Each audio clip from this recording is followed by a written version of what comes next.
উত্তরবঙ্গের মানুষকে মফিজ বলার আগে ইতিহাস পড়ুন। গাইবান্ধা জেলার প্রত্যন্ত এক গ্রামের স্বল্প শিক্ষিত অত্যন্ত সৎ ড্রাইভার ছিলেন মফিজ। তার শেষ জীবনের সঞ্চয় এবং বাবার দেওয়া সামান্য জমি বিক্রয় করে ঢাকা রুটের একটি পুরাতন বাস ক্রয় করে ঢাকা গাইবান্ধা রুটে বাসটি চালু করলেন।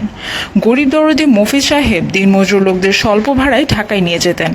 এক সময় বয়সের ভারে মফিজ সাহেব অন্য ড্রাইভার দিয়ে বাস চালানো শুরু করল, কিন্তু দিনমজুর শ্রেণীর লোকেরা ভাড়া সাশ্রয়ের জন্য তার বাড়িতে ধর্ণা দেওয়া শুরু করলো। তাদের উপকারের জন্য সাদা কাগজে মফিজ লিখে সুপারভাইজারকে দিতে বললেন এবং বাসের ছাদে নামমাত্র ভাড়ায় ঢাকা যাতায়াতের সুবিধা করে দেওয়ার ব্যবস্থা করতেন। বাসের সুপারভাইজার মফিজ স্বাক্ষরযুক্ত কাগজ সংগ্রহ করে কম ভাড়া আদায় করতেন।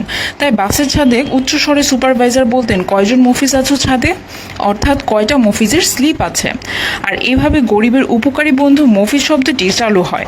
কিন্তু বুকে হাত দিয়ে বলেন তো, মফিজ হওয়ার যোগ্যতা কি আপনার আমার আছে?